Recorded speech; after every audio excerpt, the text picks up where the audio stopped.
Please kneel.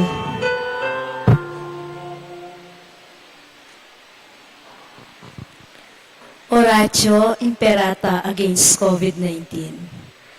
Merciful and compassionate Father, we come to you in our need to secure protection against the COVID-19 virus that has caused much suffering and even numerous deaths. We ask you now to look upon us with love, and by your healing hand, dispel the fear of sickness and death, restore our hope, and strengthen our faith. We pray that you guide the people tasked to find cures for this disease and to stem its transmission. We pray for our national and local officials that may choose and procure only the most effective vaccines transparently and only having the good citizens in mind. Bless our efforts to use this vaccine to end the pandemic in our country. We pray for our health workers that they may minister to the sick with competence and compassion. Grant them health in mind and body, strength in their commitment, protection from the disease. We pray for those afflicted. May they be restored to health. Protect those who care for them. Grant eternal rest to those who have died. Give us the grace in these trying times to work for the good of all and to help those in need. May our concern and compassion for each other see us through this crisis and lead us to conversion and holiness. Grant all this through our Lord Jesus Christ, your Son, who lives and reigns with you in the unity of the Holy Spirit, God, forever and ever. Amen. We fly to your protection, O Holy Mother of God. Do not despise our petition in our necessities, but deliver us always from all dangers. O glorious and blessed Virgin. Amen. Our Lady, Health of the Sick, Saint Joseph, Saint Raphael the Archangel, Saint Roque, Saint Lorenzo Ruiz, Saint Pedro Calungsod, Saint Nicholas of Tolentine, Our Lady of Lourdes in Cabetican. Please be seated. Good afternoon, my dear brothers and sisters in Christ. Today, as we celebrate Good Shepherd Sunday, let us include in our prayers the thanksgiving of the following: Maya and David family, Mr. and Mrs. Jesus and Jacqueline Manakmul, Alberto F. de Guzman, Reynaldo Macapagalan family. For the quick recovery of Robert Josephson, Dr. Agnes Salvador, Sioni Pineda, Elsie Dizon, Baby Pantig, Aurora Coral, Julius Ryan Angeles. Eternal rest unto the souls of Pacifico Gonzalez, Javier Pineda, Dominga Galang, Pedro Liangco, Carmonisa Delia de Jesus, Leonardo Bernarda Dimp na Macapagal, and all the souls in purgatory. Please stand.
In the name of the Father, and of the Son, and of the Holy Spirit, Amen. the grace of our Lord Jesus Christ, and the love of God, and the communion of the Holy Spirit be with you all. And with your spirit.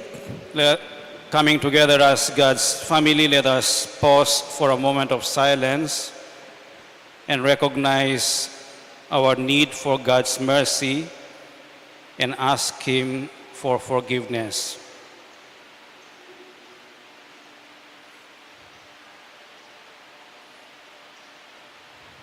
All together, let us say, I confess to Almighty God and to you, my brothers and sisters, that I have greatly sinned in my thoughts and in my words, in what I have done and in what I have failed to do.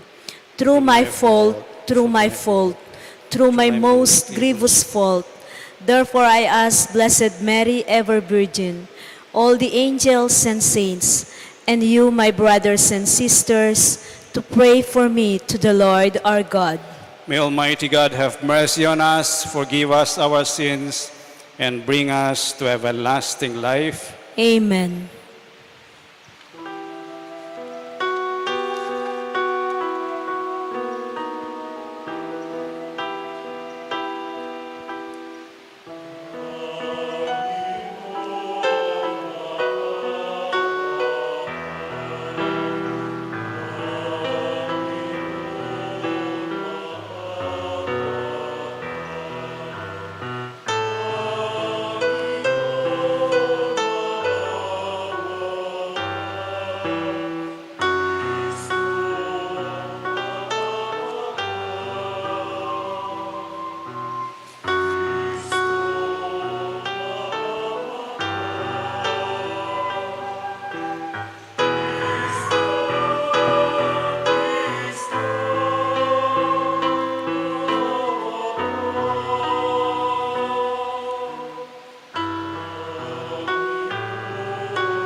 Let us pray.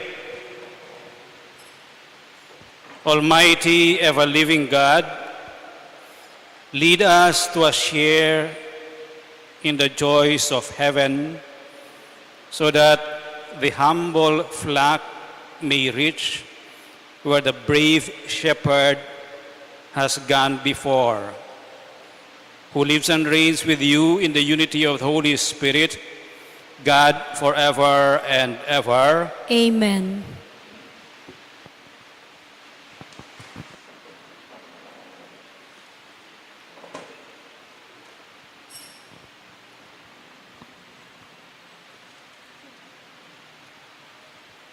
A reading from the Acts of the Apostles. Paul and Barnabas continued on from Perga and reached Antioch in Pisidia. On the Sabbath, they entered the synagogue and took their seats. Many Jews and worshippers who were converts to Judaism followed Paul and Barnabas, who spoke to them and urged them to remain faithful to the grace of God. On the following Sabbath, almost the whole city gathered to hear the word of the Lord. When the Jews saw the crowds, they were filled with jealousy and with violent abuse contradicted what Paul said. Both Barnabas and Paul spoke out boldly and said, "It was necessary that the word of God be spoken to you first. But since you reject it and condemn yourselves as unworthy of eternal life, we now turn to the Gentiles. For the Lord has commanded us, 'I have made you a light to the Gentiles, that you may be an instrument of salvation to the ends of the earth.'" The Gentiles were delighted when they heard this and glorified the word of the Lord. All who were destined for eternal life came to believe, and the word of the Lord continued to spread to the whole region. The Jews, however, incited the women of prominence who were worshippers and the leading men of the city. He stirred up persecution against Paul and Barnabas and expelled them from the territory. So they shook the dust from their feet in protest against them and went to Iconium. The disciples were filled with joy and the Holy Spirit. The word of the Lord. Thanks be to God.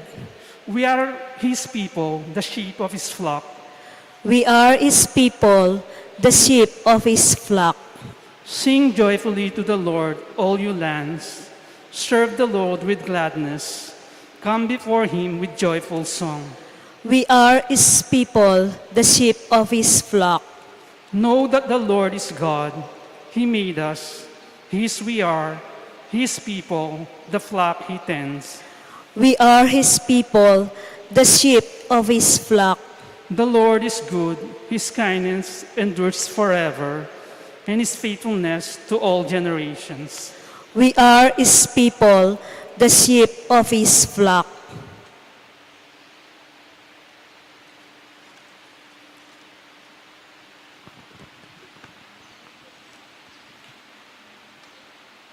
A reading from the book of Revelation. I, John, had a vision of great multitude, which no one could count, from every nation, race, people, and tongue. They stood before the throne and before the Lamb, wearing white robes and holding palm branches in their hands. Then one of the elders said to me, "These are the ones who have survived the time of great distress. They have washed their robes and made them white in the blood of the Lamb. For this reason, they stand before God's throne and worship Him day and night in His temple. The one who sits on the throne will shelter them. They will not hunger or thirst anymore, nor will the sun or any heat strike them. For the Lamb who is in the center of the throne will shepherd them and lead them to springs of life-giving water. And God will wipe away every tear from their eyes. The word of the Lord. Thanks be to God.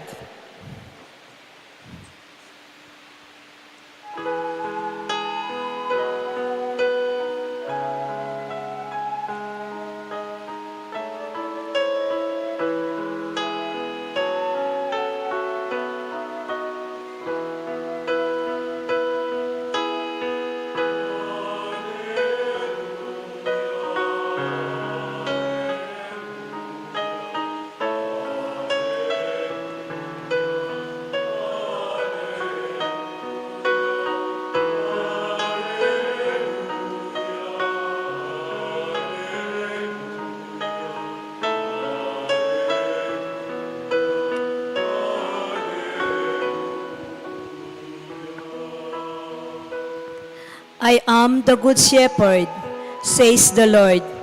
I know my sheep, and mine know me.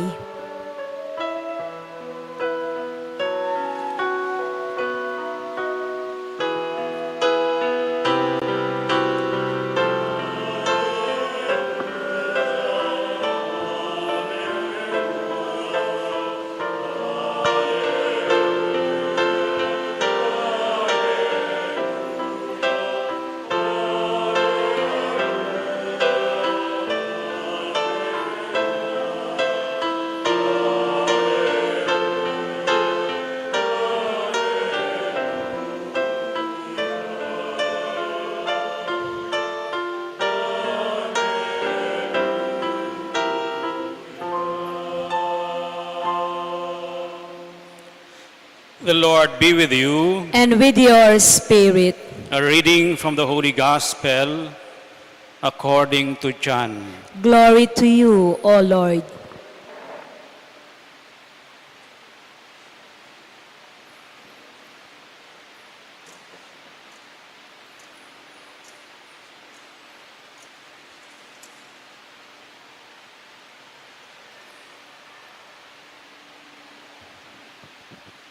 Jesus said, "My sheep hear my voice.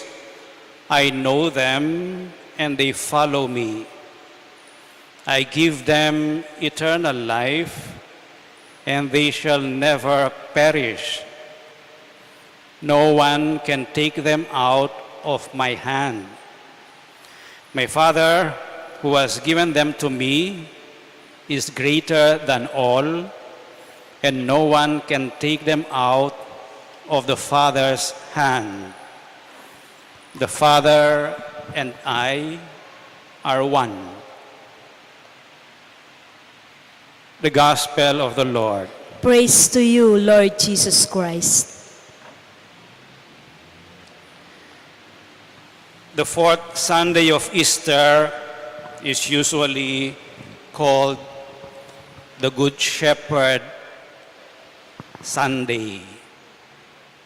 And it refers to Jesus as the Good Shepherd.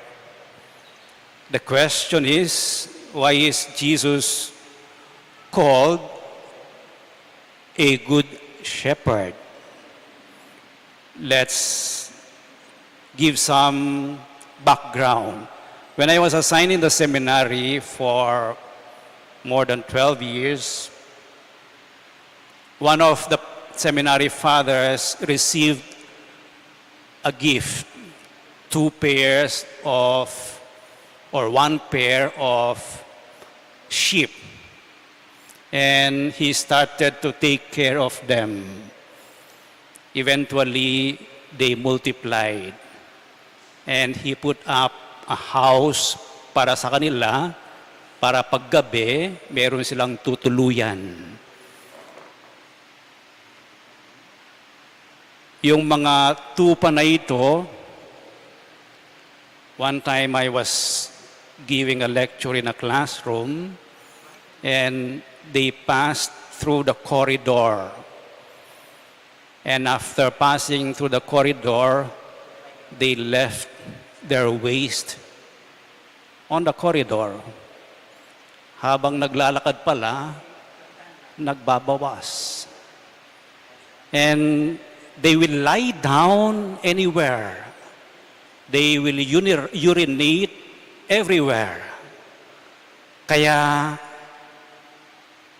ang lansa ng amoy nila. No? Ang lansa. One time, I was going out for lunch and sa corridor namin, merong pathway. Nandun sila. Naka-standby. Kasi yung gate, which was not actually closed, but it is just nakasarado lang, walang kandado, ipupush mo lang, mabubuksan. And yet, they were there, trapped in front of the gate, a small gate, which they can push with one walk, but they waited for someone to open it for them. Ganon sila katanga. Ganon din sila kadumi. And they are very easy to take care of. Kahit na yung grade 6, kaya niyang halagaan yung mga tupa. Kung ganon sila, why require a shepherd and call him good? Because they are very easy to take care of. They are dumb and stupid. And yet, Jesus is called the good shepherd. It does not take much to be a shepherd and to pasture them. Actually, they eat anything. One time, I tried to plant some ornamental plants, yung mga golden bucks doon sa garden namin para pag lumaki, magiging bakod. So I bought with my own money, siguro more than 30 plants. And bilang exercise ko, nagtanim ako. Hapon, diniligan ko. Pagkagising ko ng umaga, wala na. Yung mga tinanim ko, kinain ng mga tupa. Gusto ko silang katayin, pero hindi naman sila sa akin. No? Bawat makita ko sila, talagang binabato ko sila. No? Why is Jesus called a good shepherd when it is very easy to take care of them and they are dumb? Easy to feed them, pakainin mo lang sila, tama na sa kanila yon. Let's take a look at Ezekiel 34 as the background of the good shepherd. Yung mga sina Moses, yung mga patriarchs katulad ni Abraham or King David or the different kings of Israel and those who governed them were all called shepherds. They were shepherds. Basta nasa posisyon ka, you were called a shepherd and you were supposed to take care of the sheep. You were supposed to take care of the people entrusted to you. But time went by when shepherds neglected the people who were entrusted to them. They did not take care of the flock. Actually, a lot of them plundered yung mga sinasakupan nila, ninakawan yung mga sinasakupan nila. And they did not take care of the sick, of those who are straying. Basta nawala siya, pabayaan na lang yung sheep. Hindi nila kinukupkop. So God denounced these kinds of shepherds who were neglectful, who plundered the people, who did not take care of them. Actually, God denounced the shepherd, those who scattered the shepherd. And there came a need for a shepherd. And God, according to Ezekiel 34, promised that his flock, the people of Israel, he will take care of them and he will drive away yung mga bad shepherds. That he will gather his people, his sheep, he will feed them, He will lead them to green pastures and to fresh waters. Yun ang pangako ng Diyos. And He sent His only Son to fulfill that promise. He sent His Son to be a good shepherd, to reflect God as the best shepherd, as the good shepherd. And Jesus was therefore called a good shepherd because He manifests, pinapakita niya, tinutupad niya yung pangako ng Diyos na aalisin niya yung mga bad shepherds, kukunin niya at aalagaan yung mga sheep. And the gospel today describes to us Jesus as the good shepherd. This is what the good shepherd does. Beyond, over and above, yung mga ordinary shepherds na pinagkakakitaan lang yung mga sinasakupan nila. First, Jesus says, I know my sheep and mine know me. This reflects some relationship of the shepherd and the sheep. The relationship of the one who is ruling and the ones who are governed. The one who is in the position and the people he is entrusted to take care of. There is a relationship of intimacy. It's very easy to be a good shepherd or to be a shepherd and know your sheep. Kahit naman yung sinong may alaga alam niya yung mga ugali ng mga aso niya o yung mga pusa niya. O kaya yung tatay at saka nanay who are also shepherd, they take care of their children. Iba-iba yung ugali nila. Di ba? And yet what makes a good shepherd is the shepherd allows himself to be known by the sheep.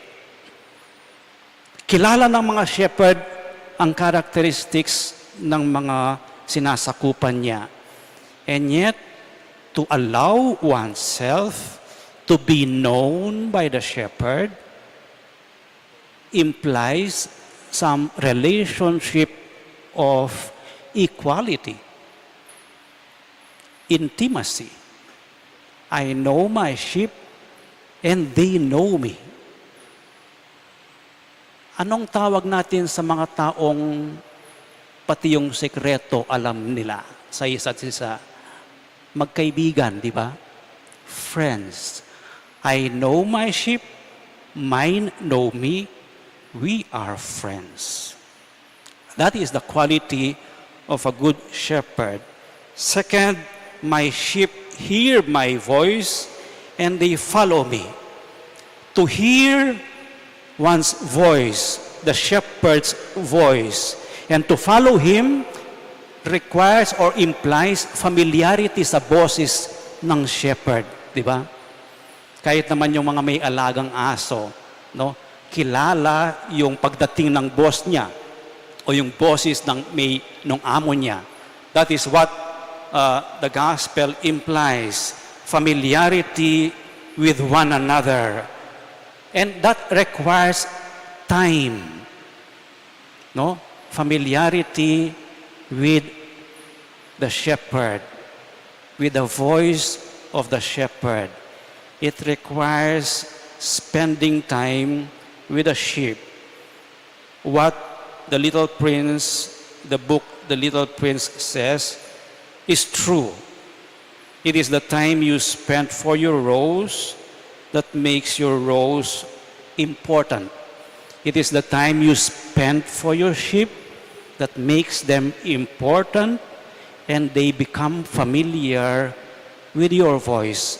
But the second part is they follow me. In other words, yung boses ng shepherd, credible, kapanipaniwala yung sinasabi niya. Kaya sumusunod sa kanya yung mga sheep niya. Ang kanyang boses ay boses ng care for them. That is why they follow him. The sheep follow him. No? They believe in him. They believe, the sheep believe in the shepherd. And this is, I think, the most wonderful part of being a good shepherd, that is Jesus. He tells his shepherd, no one will snatch them away from my hand. God, in Ezekiel 34, they are mine, they will be my God. I am their God. And Jesus tells us today in the gospel, they are mine, no one will get lost sa aking mga sheep. I will take care of them because they were entrusted to me by my Father. They belong to the Father, and the Father and I are one. No one will snatch them away from me. No one will be lost. I will protect them. I will take care of them. This is the shepherd who is a possessive shepherd. They are mine. That is the covenant of God with his people. You will be my people, I will be your God. That assures us, that makes Jesus the good shepherd. Easter is a celebration, is a season of the celebration of the resurrection of Jesus. And with the resurrection of Jesus, heaven is open to us. Resurrection, Easter tells us that our destination is eternal life. And the good shepherd leads us to eternal life. He leads us to fresh waters, to green pastures. He leads us to a life na manawa, na masagana. Tomorrow, we will elect our leaders, those who will shepherd us. And let us pray that the Good Shepherd, our Lord Jesus Christ, as stated in the Gospel today, will be our model in choosing our leaders. We will choose those who will govern us. And let us take some points from Ezekiel. God denounced those who plundered, the shepherds who plundered and neglected his people. And perhaps we may be guided by these points to elect one who goes out and who knows the people and respond to their needs. One who has gone to the peripheries to help people and lift them up. Let us choose those candidates who will guide us and shepherd us. Maybe I would say we should elect someone who can speak for us, who has a moral voice that we can follow as a leader and as a shepherd. One who has that credibility when she speaks, we believe in her. And lastly, maybe we should elect someone who will not sell the Filipino people and our country to other nations, but will protect us as children, as a shepherd. He will not abandon us, or that person will not abandon us, but will protect us.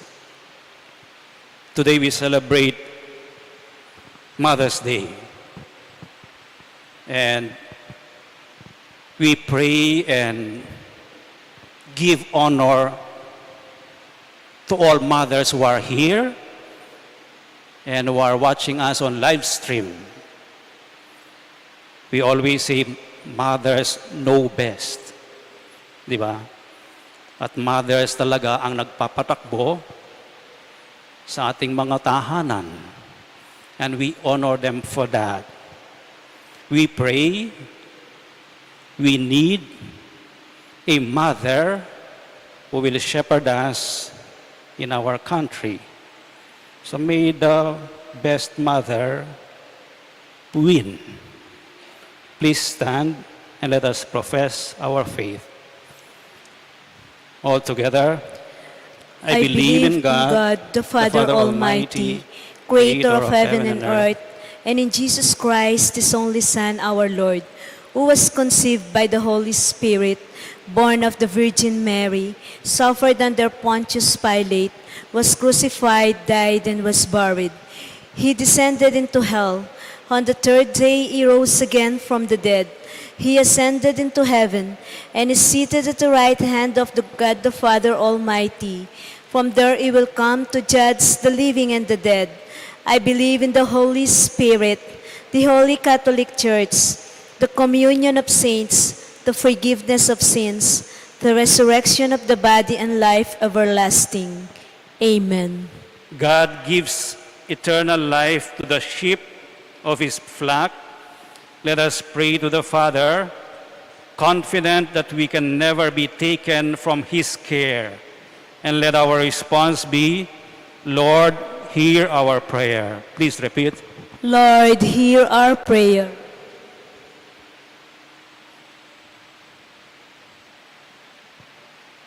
For the pastors of the church, that they may serve the Lord with gladness and lead the people with courage, let us pray to the Lord. Lord, hear our prayer. For those who preach your word, that they may bring the living truth to all parts of the world, let us pray to the Lord. Lord, hear our prayer. For those who hear that word, that they may receive the gift of faith, let us pray to the Lord. Lord, hear our prayer. For the families of our community, that they may encourage and support vocations to the priesthood, let us pray to the Lord. Lord, hear our prayer. For the dead, that the Good Shepherd may lead them to the living water and wipe all their tears from their eyes, let us pray to the Lord. Lord, hear our prayer. Almighty Father, as your people, the sheep of your flock, we bring our prayers before you in perfect trust and confidence through Christ our Lord. Amen.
Pray, brothers and sisters, that your sacrifice and mine may be acceptable to God, the Almighty Father. May the Lord accept the sacrifice at your hands for the praise and glory of his name, for our good and the good of all his holy church. Grant, we pray, O Lord, that we may always find delight in these paschal mysteries, so that the renewal constantly at work within us may be the cause of our unending joy. We ask this through Christ our Lord. Amen. The Lord be with you. And with your spirit, Lift up your hearts. we lift them up to the Lord. Let us give thanks to the Lord our God. It is right and just. It is truly right and just, our duty and our salvation, at all times to acclaim you, O Lord, but in this time above all, to laud you yet more gloriously when Christ our Passover has been sacrificed.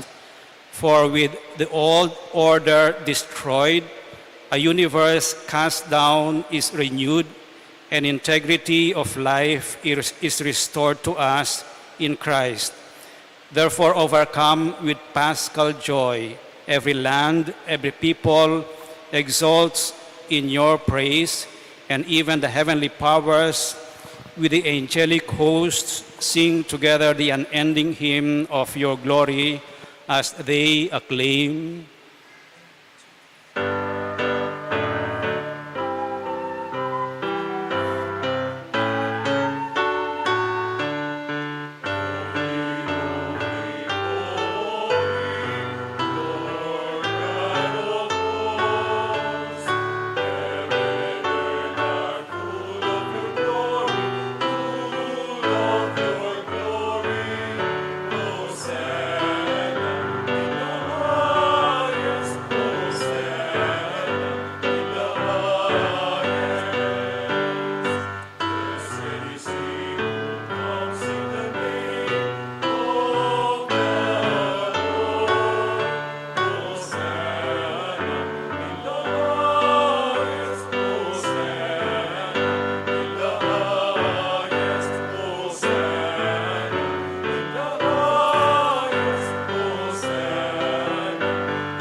You are indeed holy, O Lord, the fount of all holiness. Make holy, therefore, these gifts, we pray, by sending down your Spirit upon them like the dewfall, so that they may become for us the body and blood of our Lord Jesus Christ. At the time he was betrayed and entered willingly into his passion, he took bread and, giving thanks, broke it and gave it to his disciples, saying, "Take this, all of you, and eat of it, for this is my body, which will be given up for you."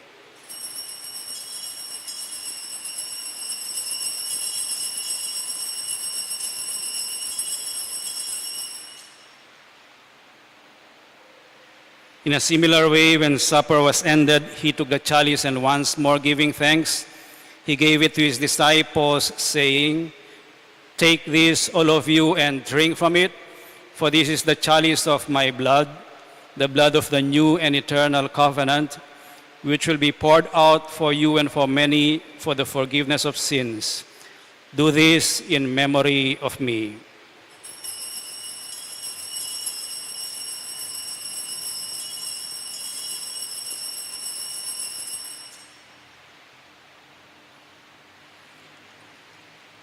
The mystery of faith.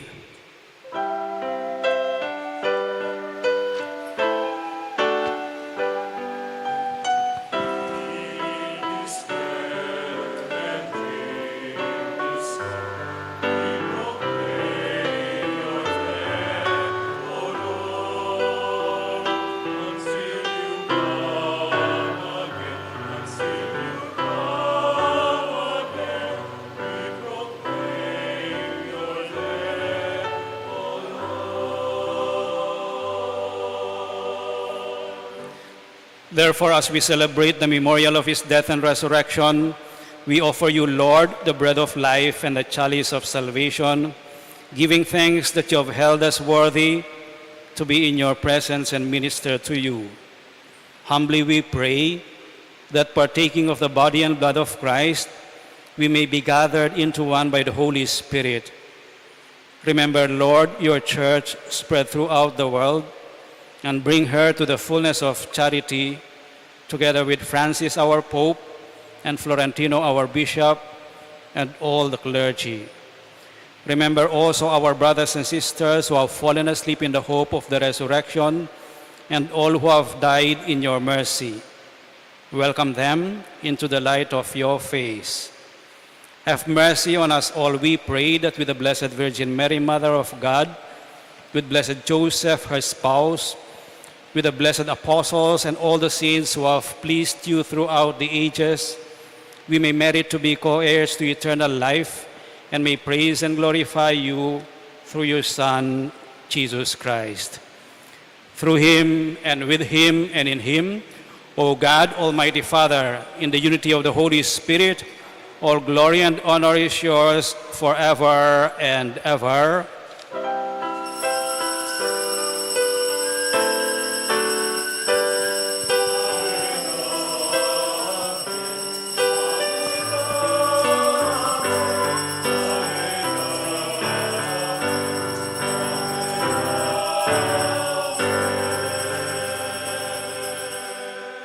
With faith and confidence now, let us pray for the coming of the kingdom as Jesus taught us.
Deliver us, Lord, we pray, from every evil. Graciously grant peace in our days, that by the help of your mercy we may be always free from sin and safe from all distress, as we await the blessed hope and the coming of our Savior, Jesus Christ.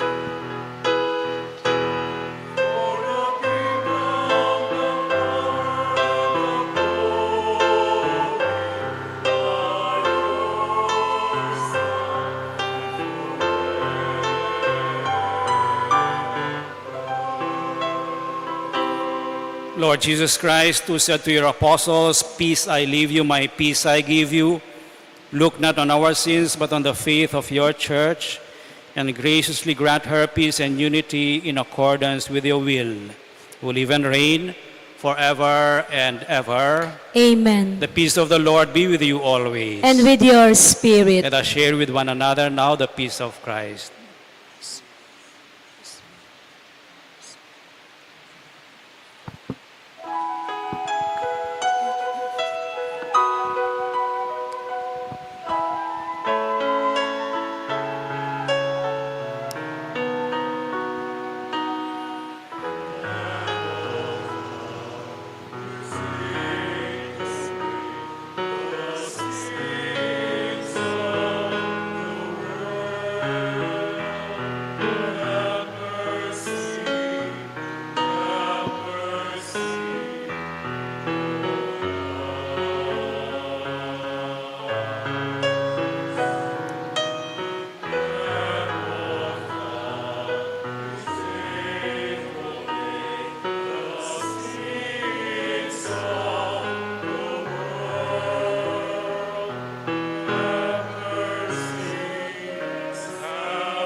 This is Jesus, the Lamb of God, who takes away the sins of the world. Happy are those who are invited to partake of this most holy communion. Lord, I am not worthy that you should enter under my roof, but only say the word and my soul shall be healed. Act of spiritual communion. My Jesus, I believe that you are present in the most holy sacrament. I love you above all things, and I desire to receive you into my soul. Since I cannot at this moment receive you sacramentally, come at least spiritually into my heart. I embrace you as if you were already there, and unite myself fully to you. Never permit me to be separated from you. Amen.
Please kneel. Prayer for the 2022 national and local elections. Let us pray that the forthcoming national and local elections may truly reflect the will of the Lord who guides the destinies of the nations. For every petition, let us pray together. Deliver us, Lord. Please repeat. From coercion, intimidation, violence, and terrorism. From dishonesty, lies, and all distortion of truth. From bribery, graft, and conspiracy for fraud. From gullibility to the deceptive and blindness of perspective. From threats, intimidation, and perverse language. Let us pray together. Our response be, hear us, Lord. That the conscience may always be our ultimate norm. That the common good may always be our highest goal. That human dignity may be respected all the time. That the poor and the weak may always have the priority. That care for creation may never be ignored.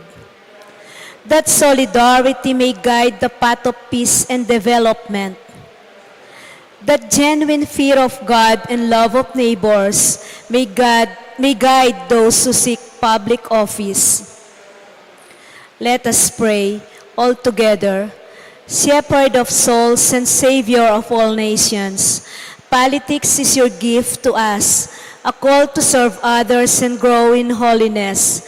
Guide our politics as you guide our lives. May our political engagement for voters and candidates bring glory to your loving name and help us grow in holiness forever and ever.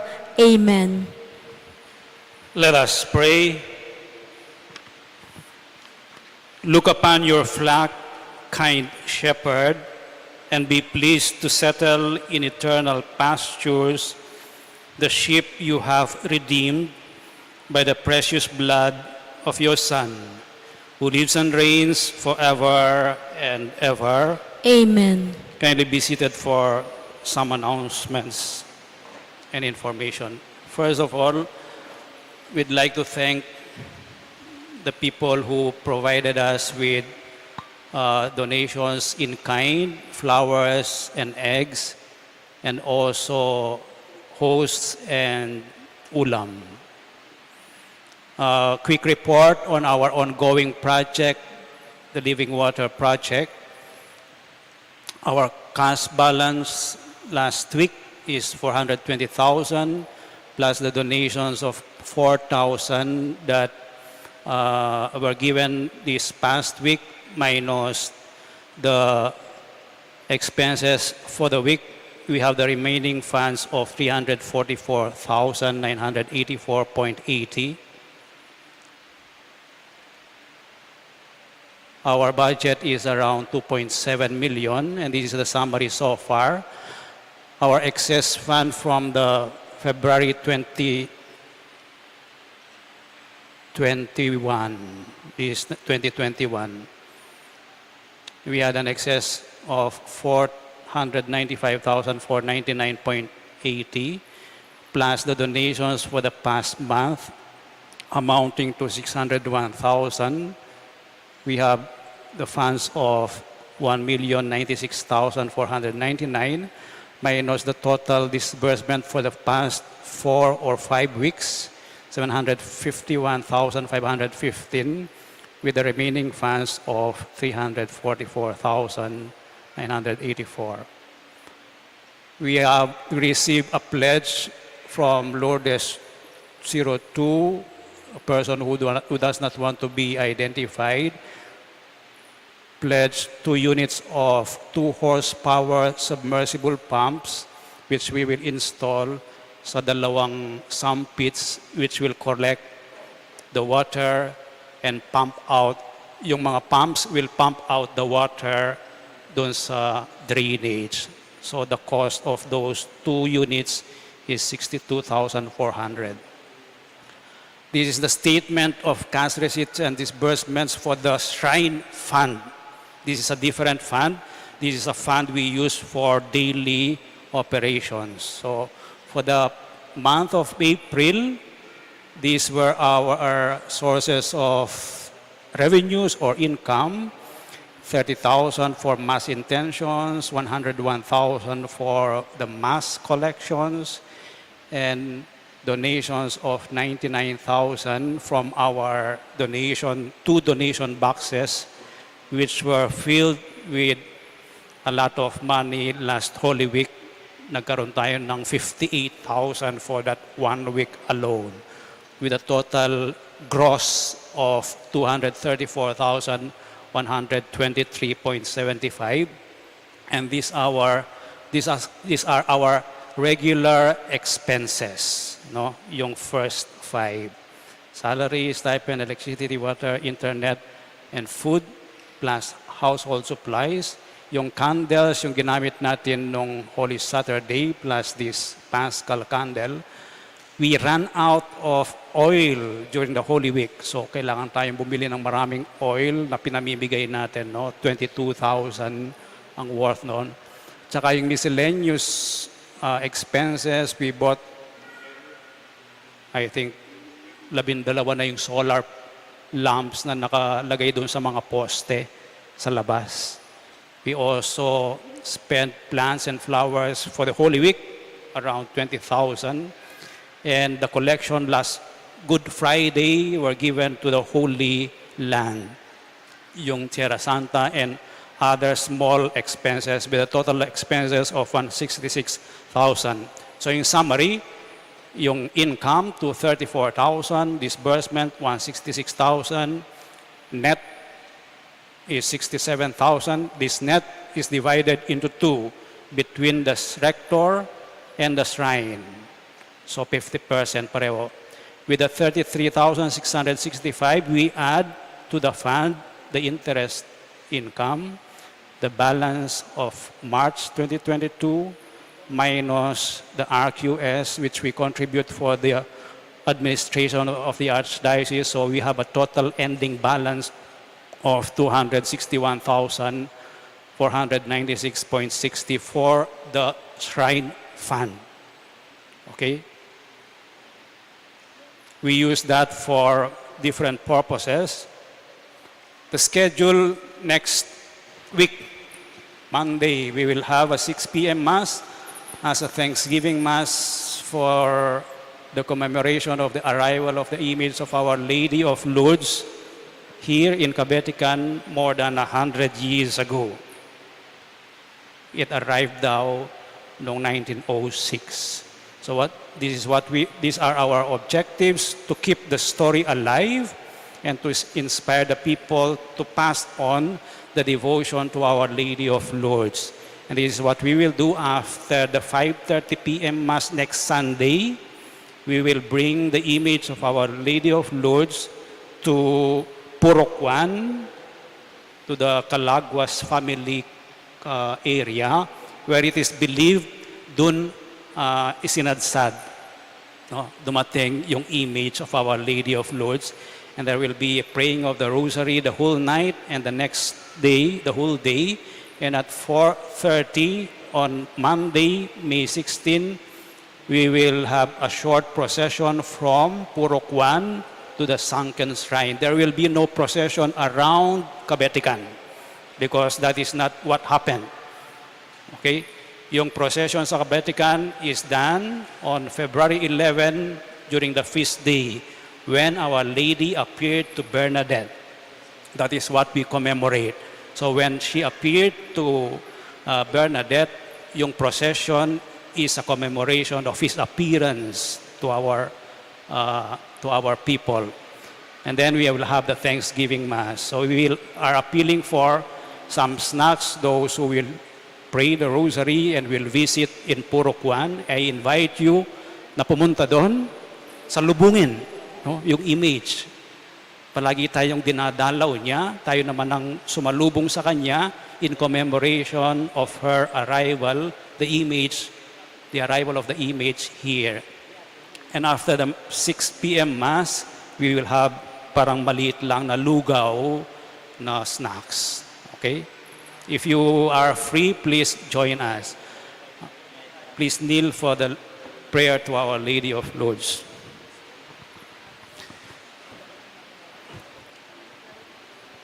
All together, please.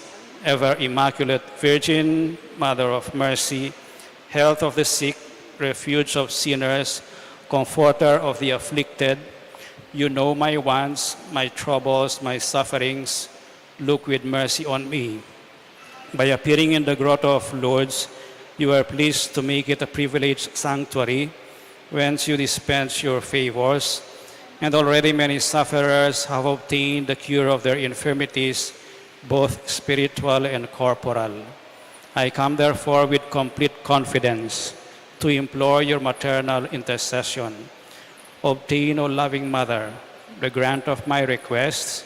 Through gratitude for your favors, I will endeavor to imitate your virtues, that I may one day share your glory. Amen. Our Father, who art in heaven, holy be your name. Your kingdom come, your will be done on earth as it is in heaven. Give us this day our daily bread, and forgive us our sins, as we forgive those who sin against us. And lead us not into temptation, but deliver us from evil. Amen. Hail Mary, full of grace, the Lord is with you.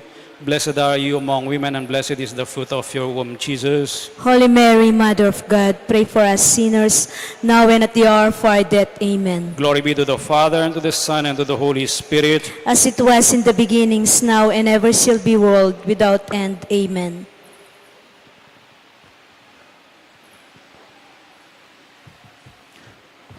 The Lord be with you. And with your spirit. May the Almighty God bless you all, the Father, and the Son, and the Holy Spirit. Amen. The Mass is ended. Go in peace. Alleluia, alleluia. Thanks be to God. Alleluia, alleluia.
apostol ko, yang mangat mo king kakulangan ko kapilan man eko kagisanan uling samla kaya man ibat